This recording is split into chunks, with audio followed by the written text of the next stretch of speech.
Hi, friends. Welcome to the Do Life podcast. I'm your host, Life Coach Layla, and today we're going to be talking about community, tribe, social environments, the opposite, social isolation. We might bring up the dreaded C word, not that one, the one that happened in 2020. Anyway, so why would I want to talk about community? Of the hundreds and thousands of topics that are available and maybe more pressing or prominent in our lives, do I want to bring up community and social environments? Why is this important? I know in a few other episodes I had mentioned something called tachykinins, which Dr. Andrew Huberman turned me on to, and I just think it's a cute little word. I like it, and I like to say it, I like to use it, and I like to learn about them. And one of the things that he said that I thought was kind of funny is that he has a little post-it note on his office or desk or wherever in his workspace with just the word tachykinins on it. And it is a reminder for him to not get so lost in his work and what he does to remember to actually socialize and hang out with other people. And I think that's kind of funny because as a serial entrepreneur or just, your basic providers in life, we get a little distracted in our work and we want to dive headfirst into something we're doing, and we get excited about something, or we're so close to a breakthrough or figuring something out that we just want to do as much of it as we can as fast as we can in an effort to get that reward, that eureka moment, whatever it is. So it is hard to remind ourselves to not just engulf ourselves headfirst into work and to actually socialize. And again, why is this important? Let's get into a little bit of the science behind the importance of finding your tribe. So for one, besides the tachykinins, I don't know if you watched any of my other episodes, but if you want to know what those actually are, tachykinins are a neuropeptide that play a role in the brain's response to social isolation. They cause an increased anxiety, increased fear, increased aggression. So when I think of these, I think of, the old, and this is my age is showing. I think of the old man in the 80s sitting in his chair watching the TV, drinking his beer, and the kids are going up and down the stairs, the wife's in the kitchen cleaning, and he's just isolated. He's doing nothing. He's just this crabby old man drinking his beer. The kids are making too much noise. The wife is not relevant, or whatever the situation is, but he's just a crabby old man in a chair. And I picture that when I picture the word tachykinins, and I know that's kind of silly, but I don't want to be the crabby old man staring at the TV who has nothing better to do with his life and is mad at everybody because of it. And I picture the tachykinins as like the part of his brain that took over because he doesn't go out and socialize or do anything. He doesn't have a conversation with his wife or his kids. He just exists. And even though he's around other people, he's still isolated. He's still socially isolated. So that's how my brain works. You're welcome for that little bit of insight. But anyway, so I really just wanted to bring that up because it is kind of important to know that if we suffer from social isolation, it is a suffering. There is a physiological response that happens in our body, in our brain. There was an anthropologist, Robin Dunbar, I think was her name, in the 1990s. They said that they could tell how big a creature's social network was by the size of its brain, the neocortex, the outermost layer of our brain. Like dolphins are social creatures. They have a bigger part of their brain than, say, eagles. I'm just making up animals at this point. But you get the point. Like the more social a creature is, the bigger their neocortex is. So humans over time have evolved to have a bigger neocortex. We weren't, when you think of cavemen, Neanderthals, their brains were nowhere near the size of ours. And it's evolved as we've become more social. And we as humans realized that being more social creatures was more important for survival. It's a lot easier to take down a woolly mammoth if there's multiple people than just one. It's also easier to avoid the attacks of a saber-toothed tiger. And I go back to caveman days and dinosaur days or whatever, because that's where a lot of our physiological responses are physical and neurological responses in our brain and our body come from on a today basis because of the wiring they created for survival back then was so strong that we've carried it today hundreds and thousands of years later. So it's all pretty impressive when you think about it. But, our need for social connection is that deeply rooted because of those days. So many people have such a fear of talking on stage, which is so funny to me because I never did. I was always the kid that was just like, "Hi, are you my friend? Are we cool? What are you doing? That shirt's ugly." Like, I don't know. It was just a thing. I've never been afraid of people at all. So it's just kind of funny to me when people are afraid of people because that's so weird to me. But yeah, so public speaking is a common fear that a lot of people have. And when you think about it, it dives deep into your core structure of not wanting to be excommunicated, because if you do something embarrassing or insulting and all of the people turn on you, then you're isolated and you're left out in the cold to die. You can't sit in the cave with the fire. And it's just deep rooted survival mechanisms that are coming through. So it's just, those are all kind of funny things to me. But when we talk about your brain size, like one of the things that happens with repeated long-term social isolation is cognitive decline. So when our brains grow, because navigating the social complexities are so cognitively draining, that we had to grow bigger brains. When we socially isolate and we're not navigating the networking and the social environments, that part of our brain declines, and any kind of cognitive declining is it's never good, but it leads to other diseases, Alzheimer's and dementia and things like that. So if you want to keep your brain on the up and up, socialize, have conversations with people. I mean, just the act of sitting down and having a cup of coffee with someone does so much for your well-being. So we talked about cognitive decline, the tachykinins. There's also, I mean, your basic mental health, depression, anxiety, blood pressure, cholesterol, all of those things improve in a positive way when you're more social. And there's a lot of theories and reasoning for that. There's even studies that show people who are more happy in a social situation or happy with their environment or their tribe or whatever you want to call it are more apt to exercise and eat properly, which I thought was kind of funny. That's just a weird study that was done. So there's a lot of mental, physical, psychological benefits to being in a community. So what exactly does being in a community mean? Obviously, we know what social isolation looks like. Majority of us have lived through that and hated it, or some of us loved it. I was a coin flip. Like, I liked my alone time. I liked being outside and not having to deal with traffic or people or any of those things. But there were points and times where it was very sad when I watched friends in and out of the hospital, people pass away and couldn't do funerals. All of those things were terrible.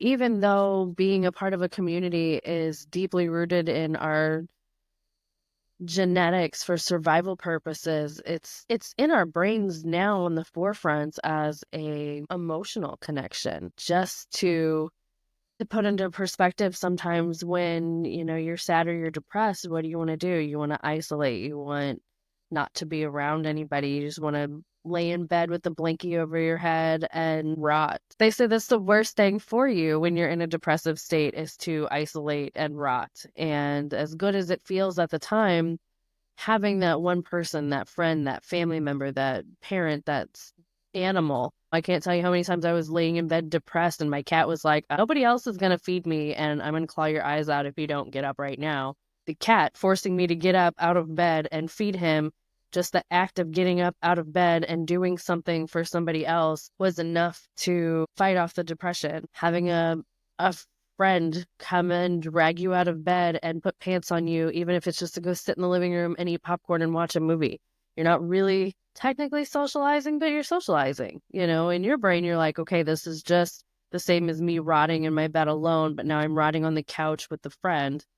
And it just does something psychologically that is so impactful and so profound. So as much as social isolation sucks, being social doesn't mean that you have to go to a party and surround yourself with hundreds of people that you don't like. In fact, it's actually the opposite. You want to surround yourself with people that you do like. Being a part of a group, being a part of a membership or a tribe. You hear the word tribe, and I think it's so cliche because like I don't live in the Amazon. I don't actually have a tribe.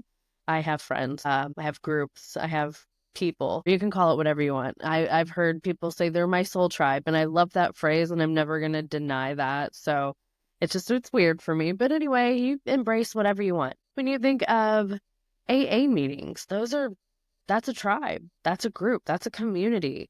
And it's so beneficial for people who are going through something like alcoholism or drug abuse to have a community that understands them and can support them and knows what they're going through. Because even if you're in a room full of people that are drinking and you're the only one not drinking, you're going to feel isolated and alone. Those aren't your tribe. Those aren't your people. I mean, they are to a point, you're still going to have your friends and they're going to do things you're not always going to agree with, but you need to feel that connection on a different level, especially when you're going through something like that. So a lot of places like your AA meetings or NA meetings, your book clubs. How many people back in the day, you see the movies or TV shows, or even if you were alive in the generations where they had the dorks they have the big glasses and they just sit and they read and they get bullied and made fun of. Well, they got book clubs. And I don't mean that you're a dork if you go to book clubs. I'm in book clubs. I mean, maybe I'm a dork. I don't care. I'm not judging anymore. I've outgrown that. But what I'm saying is the things that you want to do by yourself. If I'm reading, I am head first, like I am in that book. You can have a whole conversation with me. I'm not present. I'm not here for that. I don't have a clue what you just said to me. If I'm in a good book and I'm like in it, I am alone. So that need for community, for connection, you join a book club and everybody reads the same book because when you watch a good movie, the first thing you do is you tell someone, oh, did you see this movie? Oh, you got to see this, this, and this. And even if they say no, you're still telling them all about the movie. And when you read a good book, you want to do the same thing. But there's not as many people that are responsive to a good book for whatever reason. I guess most people like the easy way out of just TV and its background noise while they're doing other things. Whatever. Again, no judgment. It just seems to be a commonality where I can't talk about a good book that I've read to more than like maybe 3 people in my circle. And having a book club where you're doing something that's isolated, but yet you're around other people that do it. I have a friend of mine who's a rock climber. You don't really climb rocks with big groups of people. That's not safe. Obviously, having more than one person is safe, but not a lot of people. They're in rock climbing groups and they talk about, oh, here's this rock we climbed, here's this thing we do. So when you're in these groups and you can get excited about something that you've done or you've learned or you read or you did or whatever, and you have somebody that's just as equally excited about those things, that's your community, that's your connection. Those are your people, that's your tribe. So as much as you want to say, oh, I don't have any friends, they don't have to be your friends. You don't have to be best friends with everybody who reads the same book as you. If you're in a book club and you all read and you share the same opinions or even have an opposing opinion, having that conversation and that connection, still social connection. And again, not all social connections are going to be pleasant. That's a given, but having the connection, being a part of a group. Moms, well, there's so many mom groups, even for parents who aren't homeschooling. It used to be just mom groups were for parents that were homeschooling their kids so their kids could get social experience. And, back in the day, they used to make fun of the homeschooled kid for being weird. He was the weird kid because he was homeschooled. And they figured out that it was because there wasn't enough social interaction being done and that they weren't socially mature or aware in certain situations. So then they decided that in order to have normal cognitive behaviors as a homeschooled child, you needed to have that social interaction. you had to interact with other kids. So they created play dates, and your play dates or mom groups used to just be for parents with children that were being homeschooled. But now it's just for like, I've got a husband and 3 kids and I'm about to pull my hair out. I need friends. Community is so important. And I'm almost jealous of some of the tribes in the Amazon, because you have a baby, you have like 9 other moms that will help you take care of your baby when you're exhausted or tired or sick or sad. Your husband dies in battle and you need to be depressed. The other moms will take care of your baby for you. As a single mom in America, we didn't have those luxuries. People were just left to fend for themselves. And I was a manager in a corporate world, so I couldn't take off work because my kid was sick. I didn't have those luxuries. I didn't have mom groups back then because it was just, for the kids that were homeschooling.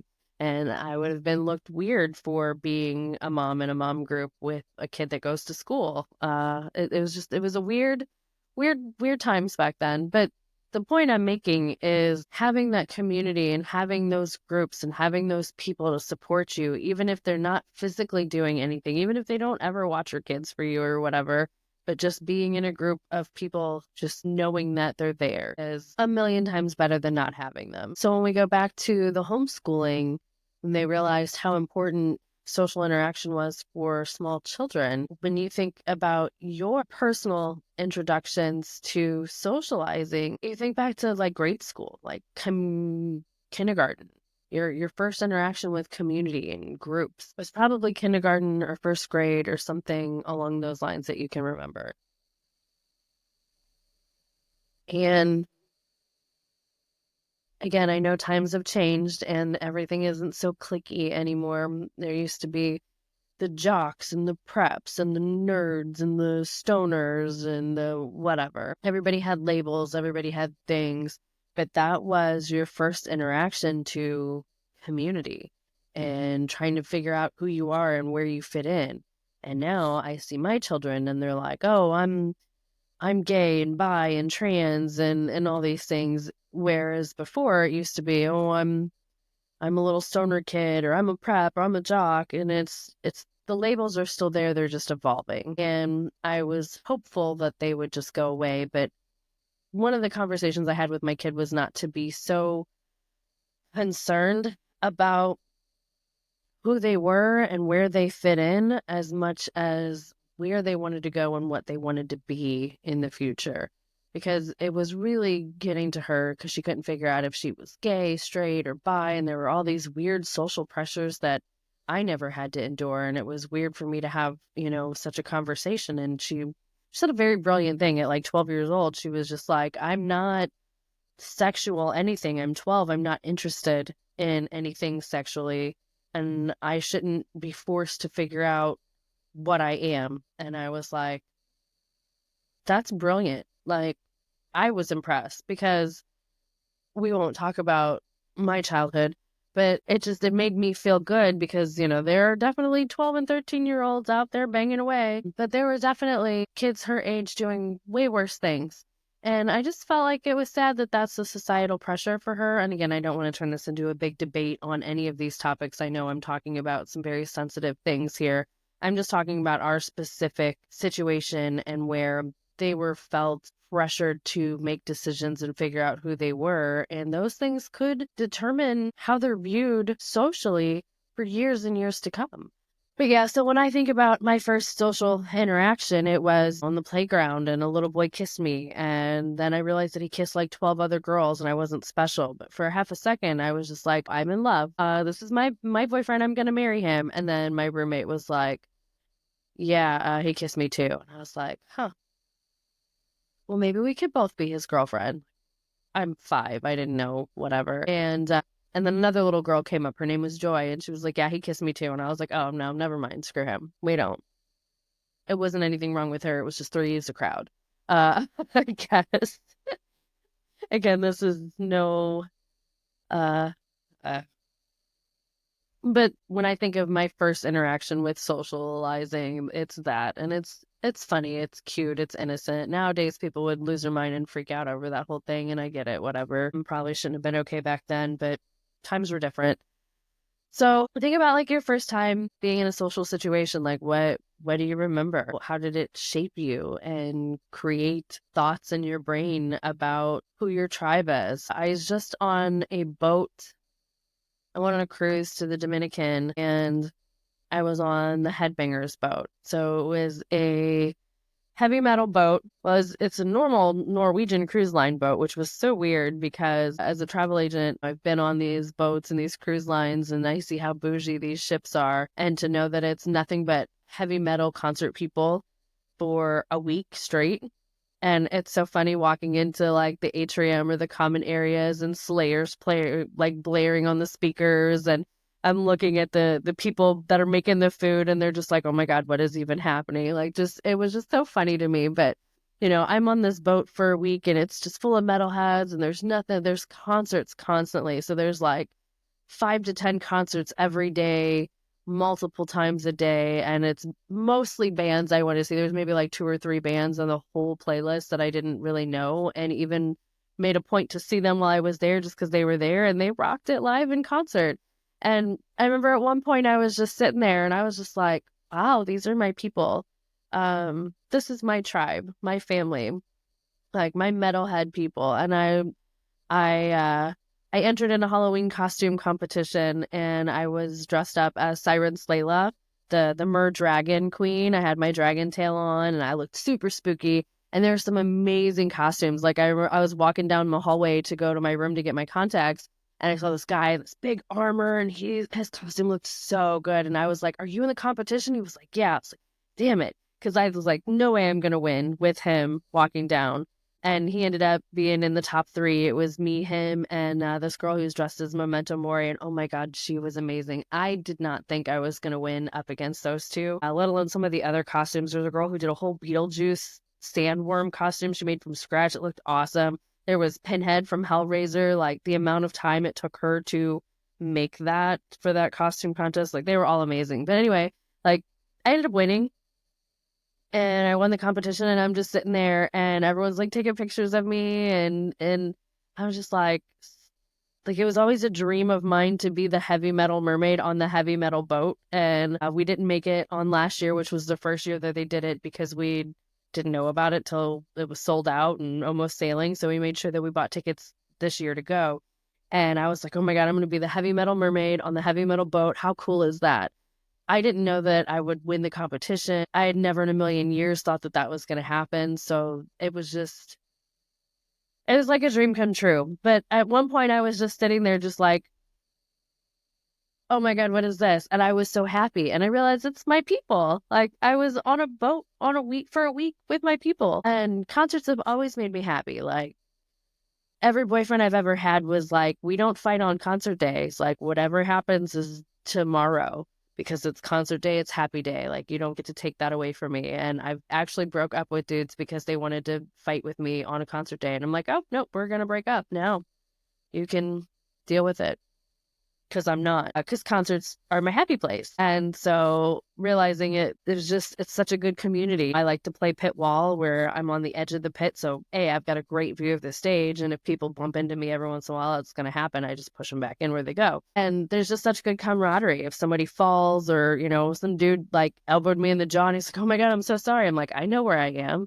But, it's just such a good feeling to be around people that you connect with. And I lived in Europe for the summer and I was there for Supercoach as a life coach. I did the life and business coaching through Mind Valley, and they had the Supercoach event in Estonia. And then right afterwards, they did a Mind Valley University. So I just stayed for that too. So I was in Estonia for like a little over 3 weeks. And then I went to Finland and then Turkey with some more coaching friends. And it was just kind of a thing. Like the whole time I'm in Europe, I'm like, these are my people. These are people who are mostly scientific, somewhat metaphysical. I like to walk that line and play that happy balance in between. So these people were, most of the same. Some of them were very metaphysical and some of them were not so much. So I liked that it was a good mixture of people, but they were my people. They were on my level. They understood my mentality and the things that I was going through, the things that I was thinking. A lot of us are on the same path. career-wise. We graduated the same time. It was also cool, like people I was in classes with for a year, and we just did Zoom calls and we're learning about each other on Zoom. And then to see them face to face was just amazing. Finding your community. There's a lot of places you can find them. You don't have to be an alcoholic or read.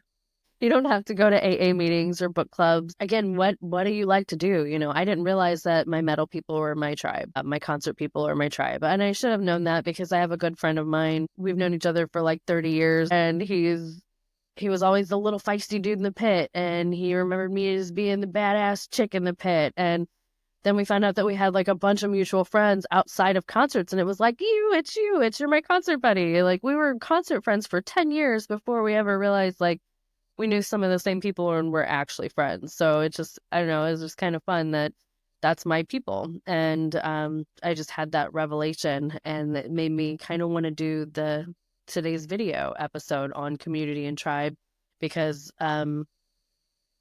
knowing who your people are, knowing who your tribe is. Again, I go to parties and bars and birthdays and hang out with lots of people. I socialize a lot and I interact with a lot of people, but they don't all feel like my tribe. And if I'm at a birthday party for someone I feel like is my person or part of my tribe, I might not vibe or mesh well with the rest of their tribe. So just because I'm socializing doesn't mean those are my people. That doesn't mean that's my tribe. So I think what I want to say is isolation's bad. Socializing isn't always good, but it's better than isolating. Yeah, so there are a lot of places that you can find your tribes, whether it's just music that you like to listen to, books you like to read, people that have similarities, groups, obviously groups, Facebook groups. So socializing in person is obviously ideal, but in certain situations, certain times, it's not always going to be that. When I was doing my coaching, I was doing it remotely, so I'm talking to people in all areas of the world, and we're coaching and talking to each other remotely via Zoom or whatever it was. And so when we got to meet up in Estonia together, or Turkey, whichever groups it was, either way, it was amazing to actually see them in person, and it was just so rewarding. So in person is definitely a million times better, but online is better than not at all. So if you need a Facebook group or LinkedIn or your WhatsApp messaging, school, all of the weird Discord, I didn't mean to say that Discord's weird, but just like weird little messaging group platforms where you can interact with people and socialize and actually connect with people with like-mindedness and groups and things. If you're having a difficult time, there's always community service. Like there's always nonprofits that you can work for and work with doing community service. So I volunteer at the Ronald McDonald House in St. Louis because that's where I'm located, and we buy and make food for the families that are there. The Ronald McDonald House, I don't know if you know anything about the charity, but they house the families of kids with difficult diseases, whether it's terminal or not. So if your child's diagnosed with leukemia and they're at Children's Hospital, which is one of the best hospitals in the country, say they're at Children's Hospital, they have to stay there. You want your kid to get the best care. You live in New York and now your kid's in St. Louis. You've uprooted your whole life. You don't have a job. You don't have any of these things, but your kid's health and survival is probably the most important thing to you. A lot of times you don't eat, you don't have money to eat, you don't think to eat. So I go to the house and I volunteer, will make food and serve them. And just seeing how grateful these families are. They weren't thinking about dinner, and then they have dinner, and it's a nice home cooked meal. So it's not like they're ordering pizza for the 97th time because they're in a strange city that they don't know anything about and they're running out of money and they're not thinking about anything else. So to have a nice home cooked meal is just, it's really rewarding. And of course, I can't cook for, 20 families by myself. So I'm with other people and you're interacting with those people. Sometimes I know them, sometimes I don't. And it's a good feeling. You could go to what do they call them? Not food shelters, but like food drives or places that give out food to people that are in need. And you can help serve food. You can help cook food. Just doing things like that to give back to the community. When you're giving back to your community, you're actually building that community and you're becoming a part of it. And it takes away a lot of mental stress and anguish and you get that sense of like that rewarding sense that like you did something. So even if you're like, I don't like to read, I don't like to watch movies, I don't have any sports, I don't have any, and even sports, like going to a hockey game. Like I'm St. Louis Blues girl all the way, and I probably just lost some followers, but it's whatever. I will never deny my heritage. But I love going to hockey games and interacting with my people. Those are my people, even my family that are Hawks fans. Anyway, there's so many people. Just kidding, kind of. But yeah. So if you can't find a Facebook group or a social group or something online, maybe you could go volunteer somewhere in your local community. There's a lot of ways that you can give back that will give you a sense of community and reward and socializing and all of the things. So we've talked about the science behind socializing. We've talked about why social isolation is bad, and that not all socializing is good. Sometimes it's better than not socializing. How about that?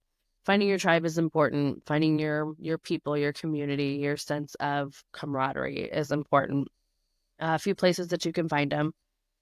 So yeah, like, share, subscribe, comment if you like this episode, what you want to hear more episodes on. I will leave links to all of my website and any of my projects. So if you want to book one-on-one coaching or conversations or talk about collabs or whatever, I'm open to all the things. It has been so good to talk to you today. I appreciate you so much for being here. I love you, and I hope you have a great day.